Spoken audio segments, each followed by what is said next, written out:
Aquarius, welcome to my channel. Let's take a look at the next 72 hours for you guys. Oh, let me grab this deck really quick. Any information that you may be looking for to book a reading with me will be listed in the description box, so just check there. And if you want to see future forecasts from me and you're not already subscribed, make sure that you do so. So let's start off with the general themes for you, Aquarius. First card we have is the Vampire, which represents emotional intelligence. So staying clear of emotional vampires is going to be a big task for you guys. There could be certain individuals that know you have great energy, and it's always the people that can point it out and let you know, like, I love your energy, I love your vibes, but they're not contributing to those vibes in a way where they're amplifying it. If anything, they're soaking it up. They're, trying to take your energy. And you're going to have to set parameters and better boundaries when it comes to individuals who leech onto you for emotional validation or leech onto you for some sort of emotional support, but then not actually wanting to give it back to you. It's more of a take relationship than a equally beneficial relationship. This also talks about setting boundaries around things that drain you and take you away from self. Okay, this could be a lack of spiritual maintenance or a lack of self-care. Now, we also have Trick or Treat, which represents mischief and play. So there could be someone around you who is troublesome. They come with trouble, they scream trouble. They could be someone who just operates and functions out of drama. And again, better boundaries is going to be something you have to put in place. This doesn't have to be just romantic though. This could be within family. You could have a family member that just loves to have drama, and you have to always kind of be subjected to interesting situations because of it. Or certain individuals at your job where they can never do their job. They just want to start drama. We also have Forgiveness, and we also have Exploring Wildness, which is the Werewolf. Someone here could be giving you a totally different face than what they originally showed you. They may have showed you more of a soft, more of a, timid version of them, but there could be other aspects of this person that you're going to finally be able to see after they're, not, how do I put this in words? It's you're finally being able to see how this person would react in certain emotional states, like when they're angry or when they're sad or when they're frustrated, not just when things are just cool, calm, and composed. Now, what needs to be your focus? Let's look at that. What needs to be my Aquarius's focus at this moment? We have thriving. So the areas in your life that are already doing good, this isn't the time to be getting sidetracked, to be thrown off, to be distracted. So you need to keep pouring into your life, or the areas in your life that you're actually seeing progress in. And we also have going forward. So this is another confirmation that what needs your focus is what you're leaning into, new stuff, not where you came from, in a way where it's pulling you backward. Now, what are you unaware of going into this time frame? What are my Aquarius unaware of? I have Lightning, which represents disruption. And we also have Rainbow, which represents hope. So what you're currently unaware of, certain individuals that come into your life were literally agents of chaos. Agents of chaos. And there's things that have been disrupting your ability to move forward, mainly because you could be letting things like doubt and fear circumvent hope. And that's why you're starting to see more of an inability for things to be balanced or managed. Because if you don't believe that things can, then it's hard for you to actually stick to whatever process or intentions that you're trying to manifest. But there's definitely someone or a situation that was like an agent of chaos for you. And it had to go. Like it had to, or it has to go. Now, what is the general energy around my Aquarius? Let's go into like a full-on spread for you.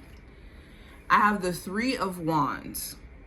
So the Three of Wands talks about having a vision for the future, knowing where you want life to take you, and waiting for your ships to come in. So during this time frame, Aquarius, you could be intentionally waiting for the right time to strike when it comes to like a new business idea, or when it comes to putting yourself out there in love, or just some sort of new chapter that you're trying to embark on, that you could be waiting for like that sign to say, okay, let me go ahead and jump on this. The Three of Wands could also talk about someone waiting for you to contact them, or you may be waiting for someone to reach out to you. And this either happening during this time frame or maybe 3 days out or so from now. 3 days to 3 weeks for some reason I'm getting. This is like a new breakup. Going into career and finance, I have the Five of Swords. So the Five of Swords talks about arguments. It could talk about like certain individuals who could be very nasty in the way that they communicate, very drama filled, very shady, the gossiping type.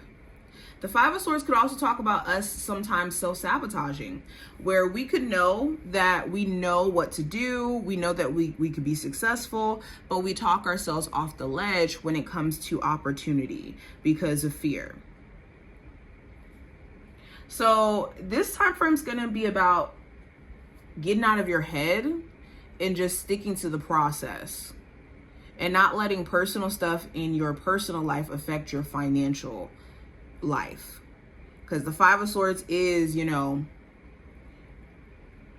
being on edge and feeling like you have to be hyper protective of yourself in a way where it's not allowing you to just kind of focus on, you know, bigger things than just protecting yourself. The Five of Swords could also talk about like wishing you didn't do certain things with your money, or you made better decisions. So you could be intentionally trying to manage your money a little bit different during this time frame. You and your partner also could be having arguments about money or conversations about money.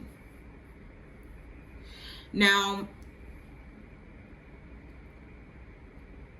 going into love, I do have the Devil card. The Devil card talks about Capricorn energy. Doesn't have to be a Capricorn specifically, but there could be a toxic attachment that you feel to someone, either because they make it toxic with the way they behave, the way that they're inconsistent, or the lack of support that you may get. Or with the Devil card, you may not have someone around you. Like you could be single, but you could still feel attached to this person, like they still are around, or they still, you know, have some sort of like say so on whether or not you can move forward. And you could be trying to shake this person because you really do want genuine love, new love, but you could still feel attached to someone where you're not even with them anymore. With the Devil card, a lot of you could just be addressing certain connections you had where you were at a lower vibration. So they were able to attach to you, these energy vampires, a lot easier.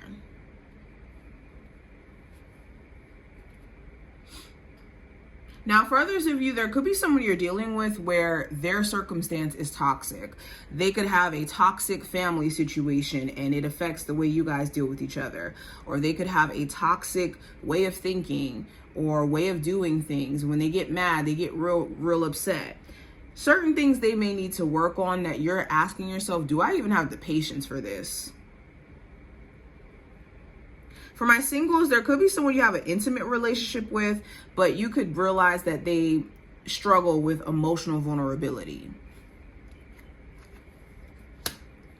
Now, going into the possible challenge you may run into with the Four of Cups, this could be focusing on what you don't like about your situation way too much. This could be things that you could obviously say, like, I'm not happy with this, I'm not pleased with this, and it could take your focus away from what is working for you. Also, the Four of Cups could talk about rejection. There could be someone who is emotionally unavailable and you're trying to figure out, like, what did I do? Or someone is trying to come back into your life, wanting forgiveness, and you may reject them, and you could be feeling bad that you decided to reject them. Now, the advice for you with the Eight of Pentacles, just focus on what is in your scope of control. Eight of Pentacles talks about working diligently, working hard, self-development. So a lot of you have been already doing this, like doing the self-development work, focusing on better securing yourself in terms of like your career and in the practical sense. So focus on your efforts only and the process, not the results that you're trying to see come about in your career and in your personal development and in your relationships.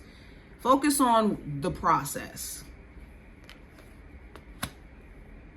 And if you're dealing with anybody around you who's not willing to actually put the work in and it's one-sided, that's enough answer for you to know exactly what you should do with that connection. Now, last card, we have the Death card representing the outcome. And there could be a Scorpio significance. If not a Scorpio, there's things that you're just changing your mind about or could be changing around you. And it's like, okay, well, where do I fit in with this? This could be a job, the inner workings of the job changing. This could be your partner changing, your relationship changing, or you internally just kind of reaching a new perspective on things. And this is going to push you to make the necessary changes in what you're like putting your energy into and what you're doing and how you're handling things. Someone could also resurface and they could like on the surface seem different. You could be trying to vet them out though to see if it's genuine or if it's just them putting on a facade of being different. But this is what I see. I hope that this was helpful and gave you insight, and I will talk to you in the next one.